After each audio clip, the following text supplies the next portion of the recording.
서학개미들이 가장 많이 보유하고 있는 주식이 테슬라입니다. 애플보다도 2배 넘게 많은 물량을 보유하고 있는 주식인데요. 자, 지금 미국 증시 상황을 보게 되면 뭐 그렇게 나쁘지도 않고 오히려 조금 올랐다라는 식의 평가를 내릴 수가 있는데, 테슬라의 주가는 10월 중순 이후에 거의 폭락에 가까울 정도로 많이 내렸죠. 자, 이렇게 많이 내려가는 상황 속에서 서학개미들은 계속 테슬라의 주식을 사들이고 있다. 자, 이것은 도대체 왜 이러는 걸까요? 라고 말씀을 드려볼 것 같은데요. 자, 이 내용들에 대해서 한번 오늘 알아보도록 하겠습니다. 공기업들이 최근에 민영화 이야기가 나오면서 요동을 치고 있다고 합니다. 민영화가 되면은 일단 뭐 긍정적이다라고 볼 수도 있긴 있는데, 과연 민영화가 되는 것이 다 좋은 것인가? 또 그것만은 아니거든요. 하지만 최근에 이제 공기업들의 민영화 소식이 계속해서 들리면서 거기에 따른 기대감으로 주가가 들썩거리고 있다고 하니까 이런 부분들 어떤 식으로 봐야 되는지 알아보도록 하겠고요. 가장 많이 답답한 종목 중에 하나가 은행주가 아닐까 생각됩니다. 금리도 올라가고 뭐 어쩌고저쩌고 막 기대치도 높은데 왜 안 가요? 이렇게 생각하시는 분들 많이 계시겠죠. 자, 여러분이 생각하시는 뭐 실적 증가라든지 또는 뭐 금리 인상에 대한 기대감 있는 거 맞아요. 맞는데 문제가 뭐냐면 은행주들은 원래부터 느려요. 달팽이나 거북이한테 야 너는 왜 이렇게 느려? 이렇게 얘기하면은 걔네가 뭐라 그러겠습니까? 나 원래 느려요 라고 얘기밖에 안 되겠죠. 자, 은행주를 어떻게 바라봐야 되는지 다시 한번 조명을 해보도록 하겠습니다.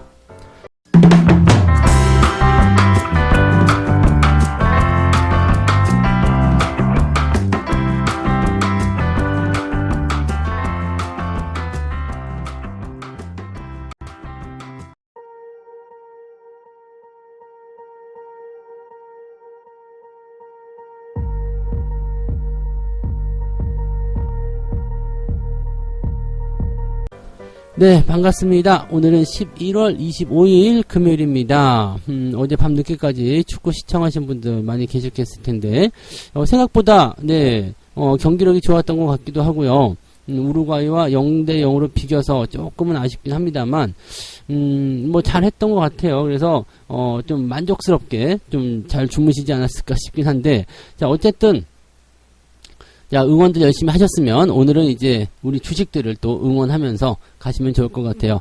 자, 미국장이 휴장을 했기 때문에 유럽장을 잠깐만 참고해보면 유럽 시장은 상승세를 일단 보였습니다. 그래서 대체적으로 보면은 뭐 초반 상승세가 강했고 중간에 조금 주춤거리다가 막판에 다시 회복하는 형태, 그런 쪽으로 많이 움직였는데 뭐 특별히 나쁘지 않았습니다. 뭐 악재가 나올 만한 부분이 아니죠. 일단은 미국 증시가 올려놓은 상태에서 휴장이 들어갔기 때문에 시장에 부담감은 없었다라고 판단하시면 되겠습니다. 그래서 오늘은 테슬라라는 주식에 대해서 한번 살펴보도록 하겠습니다. 미국장이 놀았기 때문에 미국 주식 하나 알아보도록 하죠. 테슬라, 이 테슬라에 대한 그 기업에 대한 내용이나 뭐 하는 회사인지 뭐 이런 건 다 아시잖아요. 그 다음에 요즘에 리스크가 뭔지 뉴스에서 내가 알고 싶지 않아도 뉴스에서 워낙 떠들어대기 때문에 굳이 알려주지 않아도 되는데 라고 생각되는 거지만 여기에 대해서 계속적으로 알려주고 있다는 거지. 그래서 이 테슬라에 대한 부분을 좀 보게 되면 일단은 우리나라 사람들이 가장 많이 사고 있는, 많이 가지고 있는 주식, 이게 바로 테슬라, 이게 바로 이 테슬라의 정체다 이거죠. 즉 서학개미들이 가장 많이 보유한 주식, 이게 91억 7,900만 달러라고 합니다. 97억 7,900만 달러면은 계산을 해보면 얼마입니까 이게? 곱하기 10만 하더라도 9조입니까? 9조? 네, 9조가 되는 거죠. 9조가 넘는 거지. 9조가 넘고 한 2, 3조쯤 되나요? 뭐 계산해보세요. 내가 잘 모르겠는데 하여튼 뭐 그 정도 된다는 이야기인데 와, 이 정도 어마어마하겠네요. 그 다음에 애플 같은 경우는 47억 달러니까 거의 2배 달하는 그런 규모를 테슬라에 거의 쓸려있다, 이렇게 보시면 될 것 같습니다. 근데 이 미국 시장에 대한 포지션을 좀 보게 되면 10월 중순 이후에 지금 약 12% 정도 상승했다. 10% 가까이 상승했다는 얘기인데 테슬라는 15%나 급락을 했다고 합니다. 테슬라가 올해 들어서만 하락한 모습은 48%에 달한다라고 되어 있습니다. 뭐 다우지수나 나스닥이나 이런 것들도 크게 내렸다고 할 수 있지만 시장보다도 더 많이, 시장이 거의 2배 넘게 하락하는 모습이 좀 나타났다는 이야기죠. 그나마 이제 최근에 주가가 조금 반등하는 모습이 좀 있었기 때문에 그나마 하락률이 줄어든 것이지 50%가 넘는 하락을 보여줬다는 이야기입니다. 그런데도 불구하고 이렇게 떨어질 때마다 성악개미들은 더 많이 사들인다. 야, 매매를 계속해서 해드리고 있어요. 이게 지금 이렇게 매매를 많이 하는 이유는 좀 신기한 그런 따름이라고 생각할 수 있겠는데, 또 더 재밌는 건 뭐냐면 주가 추이와 그 다음에 매매 동향을 좀 살펴보게 되면 테슬라의 주가가 떨어질 때, 그럴 때마다 매수가 왕창 들어오고요. 그 다음에 올라가게 되면은 팔아먹는다. 자, 떨어질 때 많이 사고 올라갈 때 팔아먹는다. 이거 어떻게 보면은 저점에 사가지고 고점에 파는 그런 형태의 단기 매매 아니냐 이렇게 생각하실지도 모르겠는데, 그렇지 않습니다. 네, 이게 올라가려고 할 때 이제 뭐 팔아먹는 사람들, 뭐 밑에서 사가지고 수익 내는 사람도 있겠습니다만, 물려서 물타기 하시는 분들이 그렇게 많다는 이야기예요. 그래서 이런 내용들 좀 살펴보셔야 되겠고요. 매수를 해주는 양이 매도를 하는 것보다 더 훨씬 많습니다. 그러니까 이거는 차익 매도 같은 경우들은 일부 매매를 잘 하시는 분들이 밑에서 사서 위에서 팔아먹거나 아니면 또 뭐 본전권이 왔을 때 매도하거나 이런 쪽으로 하시는 것들 같고요. 대체적으로는 그냥 뭐 주구장창 매수만 하고 있다는 얘기입니다. 물론 이제 계속 떨어지다가 이제 어느 정도 시점이 돼서 올라가게 되면 괜찮아지겠습니다만, 테슬라가 가지고 있는 리스크가 상당히 있다고 봐야 되죠. 지금 트위터 문제가 테슬라의 낙관론자들마저도 동요시킬 만큼 심각해졌다, 이렇게 얘기를 하고 있습니다.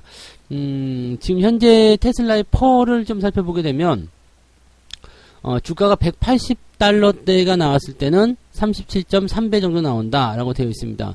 이것은 코스트코의 36.6배와 비슷하고 의류업체인 룰루레몬의 34배와 비슷한 수준이다. 뭐 이렇게 뭐 의류업체나 코스트코하고 비교하는 건 좀 웃기지 않나 생각되긴 하는데 별 의미 없고요. 그 다음에 엔비디아의 49배와 비교해서는 크게 낮은 것이다. 즉 반도체보다는 좀 낮은 편이고, 애플과 비교해서 보면은 애플보다는 좀 높은 수준이다. 애플은 25배 정도 나온답니다. 이렇게 되어 있는데, 단순히 펄을 가지고 계산만 하게 되면 업황적인 부분에서 봤을 때는 지금 유통, 소매주 이런 것들과 좀 비슷한 상황을 가지고 있고, 또 반도체보다는 좀 낮은 편이고, 그 다음에 애플, 전기전자 업종 뭐 이렇게 봐야 되겠죠. 이쪽 기술주에 비해서는 그나마 좀 높은 수준이다 라고 볼 수가 있겠죠. 그럼 테슬라를 어떤 분류로 집어넣을 것이냐. 얘는 자동차 아닙니까? 근데 전기전자 쪽에 속할 수도 있고, 또는 뭐 반도체 쪽도 연관이 좀 있으려나요? 그쪽은 아닌 것 같아요. 유통 쪽도 연관이 있으려나요? 뭐 그런 건 아닌 것 같은데요. 그죠? 그래서 펄을 단순하게 이렇게 뭐 코스트코와 비교해야 된다. 그러니까 삼성전자를 갑자기 이마트와 비교하는데 이렇게 보시면 되는 거거든요. 삼성전자의 펄가 이마트와 같아졌다. 뭐 어쩌라고. 네, 이런 식으로 생각하시면 됩니다. 그래서 요거는 네, 별 의미 없는 그런 내용의 비교인 것 같은데, 근데 기사가 이렇게 나왔어요. 근데 뭐 어쨌건 뭐 퍼가 낮다 높다에 대한 기준을 우리는 10배 기준 보시면 되잖아요. 그러니까 뭐 아무리 성장주고 인기주라 하더라도 약간 높은 거 아니냐라는 생각을 좀 해볼 수 있을 것 같고, 뭐 어쨌건 네, 퍼가 이 정도 나왔다는 것은 이제 둘째 치고요. 수익성에 대한 부분들, 기업이 이제 뭐 제품을 잘 팔아서 수익이 늘어나게 된다라고 한다면 괜찮잖아요. 근데 지금 현재 시점에서 이 코로나 상황도 그랬고요. 중국 쪽에서도 그랬고, 뭐 지금 이 전기차에 대한 부분들이 계속 꾸준히 늘어나고는 있습니다만, 최근에 들어서면서 뭐 이제 납품이 좀 지연되다든지 여러 가지 부분이 있어서 뭐 실적이 좀 우려감이 있다, 이런 얘기도 좀 있었죠. 그러니까 지금 현재 테슬라가 낙관적인 상황이 좀 만들어지려면 이제 뭐 판매 가격이 좀 증가하게 되거나, 그 다음에 뭐 지금 얘네가 만들겠다고 했었던 그 자율주행차 이쪽 부분에 대한 어떤 또 다른 진전, 이런 것들이 나타나서 와 괜찮네, 내가 더 사야 되겠어 라는 식으로 가야 된다라는 부분이 좀 되겠죠. 근데 최근에 이제 중국에서 어떻게 됐어요? 전기차 가격이 조금씩 인하되고 있는 모습, 그다음에 수요가 조금씩 떨어지고 있는 모습들, 이런 것들 나타나고 있는 모습도 좀 부담되는 게 있었다라고 판단되는 부분이죠. 현재 퍼 같은 경우는 뭐 이렇게 나쁠 것 같지는 않다라고 일단은 보시는 게 맞긴 하죠. 나쁜 것은 아닌 것 같다 생각하는 게 맞긴 한데, 그렇다고 해서 또 아주 좋아요라고 판단하기는 애매한 구간이다라고 생각하시는 게 맞을 것 같아요. 그래서 지금 이제 뭐 이제 미국 증권사들이나 이렇게 투자 운영사들 이런 쪽에서는 테슬라 아직도 괜찮아요. 뭐 그러면서 목표주가 높게 잡고 이렇게 있는 부분들이 있거든요. 근데 잠재적인 리스크 뭐예요? 트위터에 대한 부분들 이거를 왜 이러는 거야? 이 테슬라 같은 경우는 암호화폐도 가지고 있잖아요. 근데 최근에 코인 시장도 별로 좋지 않은 데다가 이 머스크가 트위터에 집중하고 있기 때문에 오히려 테슬라가 잘 움직이지 못하고 있다. 뭐 이런 식의 리스크가 나오고 있거든요. 그런 상황들이 나오면서 지금 주가가 계속 떨어지고 있는 모습이라고 보시면 됩니다. 근데 이런 상황 속에서 서학개미들이 계속해서 매수를 해주고 있다. 주가가 오를 때 팔아먹고 내릴 때 사는 거, 이것은 뭐, 사람들이 역발상을 생각한다라는 식으로 생각할 수도 있겠습니다만, 조금 좋아 보이지 않습니다. 그래서 너무 집중되지 않도록 하시는 게 좋을 것 같고요. 사고, 뭐, 비중이 커졌어. 근데 주가 떨어졌어. 더 사야 되겠어. 이런 식으로 하지 마시고, 테슬라에 대한 부분들이 오히려 주가가 변동성을 더 크게 보였을 경우에는 정말 큰 손실을 볼 수가 있어요. 그래서 그런 것들 주의하셔야 될 것 같고, 또 한 가지는 지금 환율 같은 부분들이 같이 떨어지는 상황이 벌어지게 된다라면 환손실까지도 같이 볼 수가 있다는 거죠. 그러니까 이런 것들을 충분히 고려하신 다음에 투자하시는 게 맞을 것 같습니다. 서학개미들이 가장 많이 사랑하는 주식이 테슬라. 글쎄, 네. 이것을 왜 이렇게 하실까라는 생각을 하는데, 아무튼 비중이 한쪽으로만 쏠리는 것은 별로 좋지 않다라는 거 생각하시면 되겠고, 누구나 너도 나도 그냥 해외 주식 한번 해볼까라고 생각했는데 가장 만만하게 생각하는 거, 좋다고 생각하는 것이 바로 테슬라가 아니었을까라고 생각을 해보는 부분이 되겠습니다. 잘 모르고 투자하면은 그다지 좋은 포인트는 아닐 것 같아요. 지금 잠재적인 어떤 리스크, 그 다음에 기대감, 이런 것들 잘 저울질 해가지고요. 지금 상황이 정말 맞는 것인지, 그 다음에 지금 상황이 맞더라도 주가가 왜 떨어지고 있는지 그걸 확인하셔야 되고, 떨어졌다가 반등은 나올 것인지, 어디서 돌리는 것인지, 이런 것들 다 확인하고 들어가시는 게 유리할 것 같다 생각됩니다. 뭐 해외 투자를 말리는 건 아닙니다만 이런 식으로 들어가는 투자는 그다지 좋아 보이지 않는다라고 보셔야 되겠죠. 네, 아무튼 테슬라, 네, 우리나라 서학개미들이 가장 많이 보유하고 있는 독보적인 종목. 과연 현재가 저평가인지 아닌지 결론을 내릴 수 없겠지만은, 네, 리스크는 확실히 안고 있는 것 같다. 지금은 매수하기가 조금 껄끄럽지 않겠느냐라는 의견을 드려야 될 것 같아요. 네. 자, 두 번째 이야기 봅니다. 공기업들 투자주의보가 있다. 민영화 소식이 요동을 치고 있다는 얘기인데요. 민영화라는 것은 이제 이 공기업이라는 것은 국가에서 관리하는 거죠. 국가 소유 성격 이렇게 보시면 되는 거고, 민영화는 네, 민간 소유의 성격이다 이렇게 판단하시면 되겠죠. HMM 같은 경우는 산업은행이 이 HMM의 지분 매각 계획을 수립하겠다라는 얘기가 있었죠. 그러면서 이제 얼마나 많은 사람들이 이걸 사들일 수 있을까라는 시장조사에 나섰다. 그러면서 주가가 빵 튀어 올라가는 모습이 있어요. 이 산업은행이 지금 HM의 최대 주주예요. 그러면은 약간의 공기업 성격이 있다고 봐야 되겠죠. 네, 그런 부분이 있고, 그러면은 공기업 성격이 있다라는 것은 지금 이 지분을 매각했을 때 민영화가 된다라고 판단할 수 있는 부분이 되겠죠.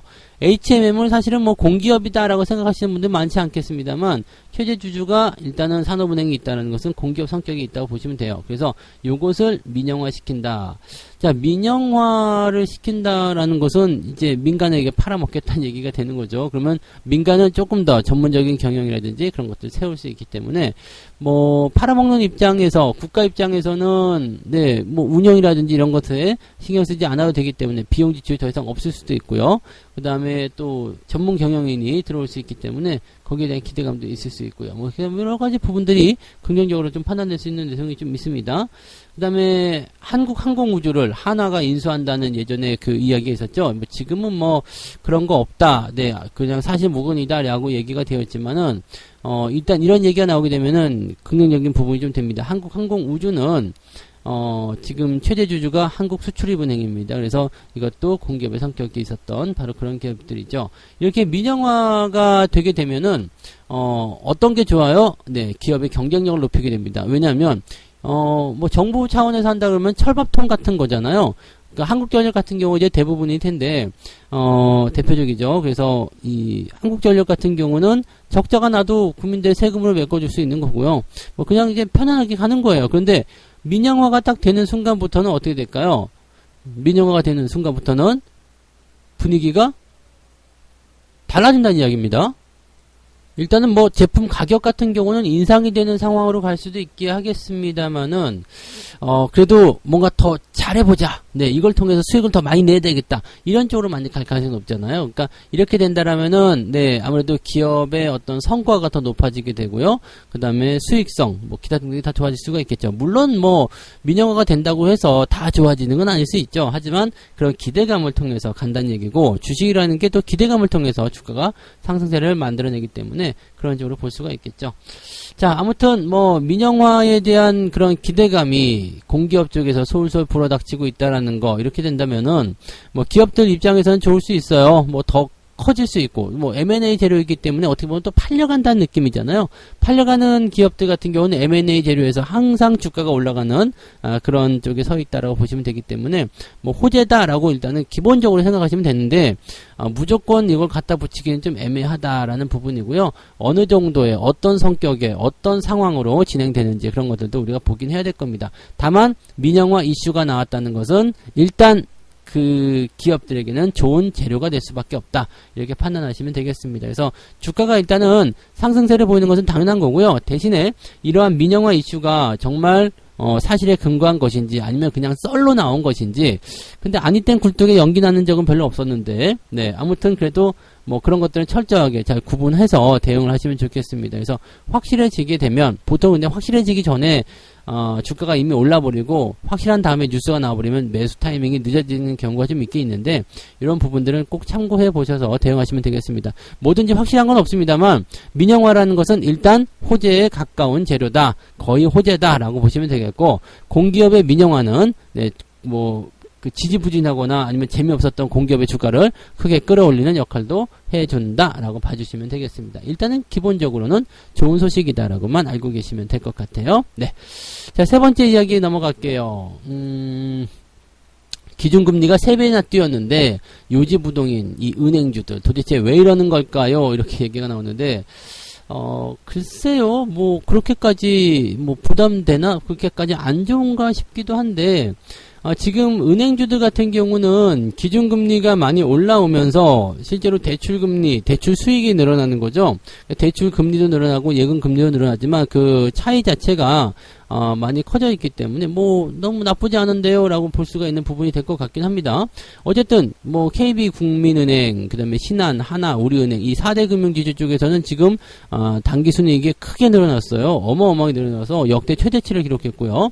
자, 올해도 아마 작년보다 더 많은 수익성을 보게 될 것이다 라고 볼 수가 있습니다. 금리가 뛰면 일단은 네, 돈을 더 많이 벌어요. 그게 은행주의 기본적인 부분이죠.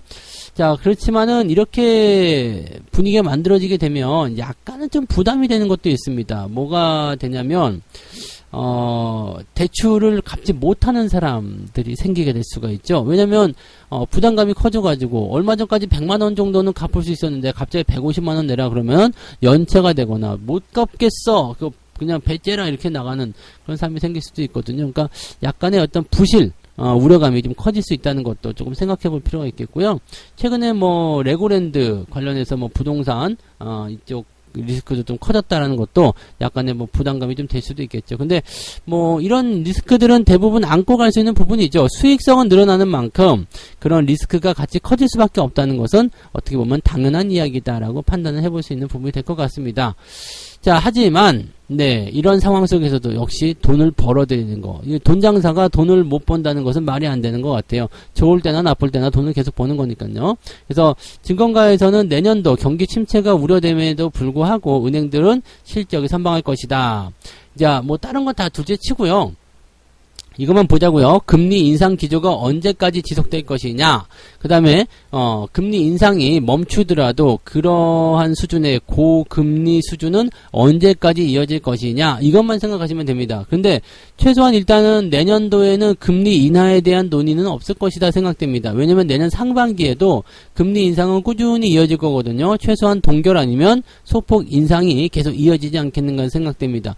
미국이 여기서 금리 인상을 이제 12월 달에 0.5를 해줄 거잖아요. 그리고 내년도에 0.25가 됐든 0.5가 됐든 금리 인상 계속 이어간다고 했어요. 그러면 적어도 1, 2분기 지나서까지는 네, 이 금리 인상 기조가 계속 유지가 되고, 뭐, 내년도 후반부에, 그 금리 상태, 고금리 상태로 동결이 계속 된다고 하더라도, 일단은 금리는 계속적으로 높아져 있잖아요. 그러면 은행주들 입장에서는 뭐, 내년도에 나쁠 이유가 없어요. 그러니까, 뭐, 최대한으로 길게 뭐, 대응하면은 몇 년이 될 수도 있겠습니다만, 최소한으로 보더라도 내년 상반기, 적어도 6개월에서 7개월 이상은 은행주들이 꾸준하게 올라가야 될 이유가 충분하다라고 보시면 되는 겁니다. 그래서, 뭐, 은행주 투자하시는 분들은 뭐 이런 그 배당이라든지 이런 것들은 당연히 중요하겠습니다만 수익성이 더 많이 더 좋게 이렇게 발생되는 것들에 대한 기대감을 가지고 접근하시는 거 괜찮아요. 다만 얘네들은 원래 느려요. 막 상한가 가거나 이런 거 한 번도 못 봤죠. 얘네들은 그럴 일이 없거든요. 그래서 일단은 매수해서 접근에 들어가는 그 부분들이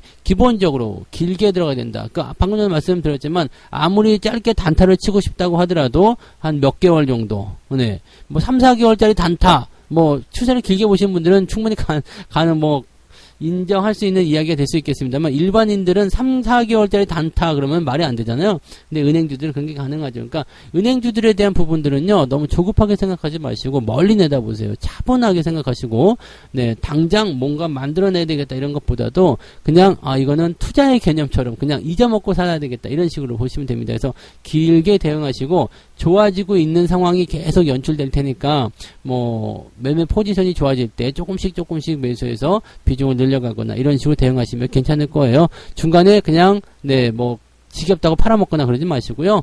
네 배당도 받고 시세 차익도 같이 챙기면서 느긋하게 대응하시면 되겠습니다. 또 주가가 변동할 때 은행주들은 방어주 역할을 좀 해주거든요. 그러니까 그런 것들도 잘 체크해서 보시면 좋을 것 같아요. 네. 자, 그래서 이렇게 세 가지 이야기 말씀을 드렸습니다. 테슬라가 내리면 더 산다. 이게 서학개미들의 입장인데 그게 정말 최선인지 한번 생각해 보실 필요성이 있지 않을까 생각이 듭니다. 뭐 주가가 내릴 때 더 사는 거야. 뭐 싸졌다 하면서 사실 수 있겠습니다만 뭐 글쎄요. 이제 주가가 내릴 때 특히 테슬라 네, 요즘에 이런 것들은 조금 네, 주의를 좀 해서 매매하셨으면 좋겠고요. 자, 민영화 소식이 전해지면 일단은 기업들에게는 호재라고 받아들일 수 있습니다. 공기업들이 조금 요동을 치는 이유가 그래서 그런 건데 민영화 된다고 해서 다 좋아지는 건 아닙니다만 기대감이 일단 우선적으로 작용하기 때문에 좋은 소식이다 라고 말씀을 좀 드려봤고요.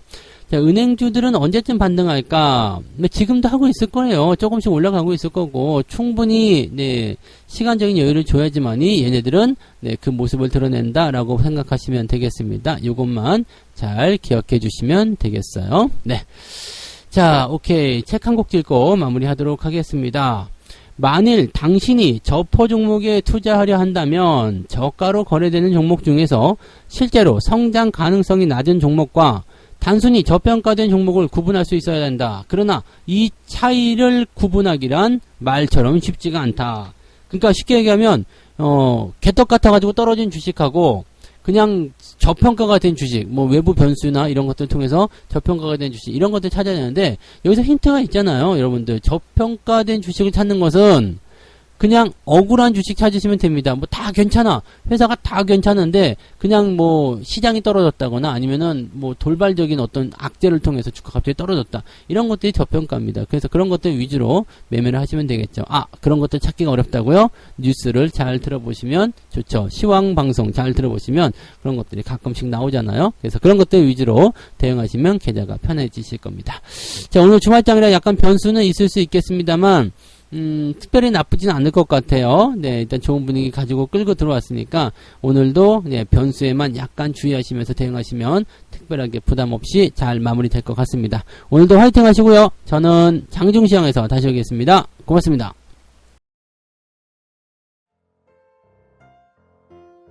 본 방송에서 제공되는 모든 정보는 투자 판단의 참고 자료이며 투자의 최종 책임은 본 방송을 이용하는 본인에게 있습니다.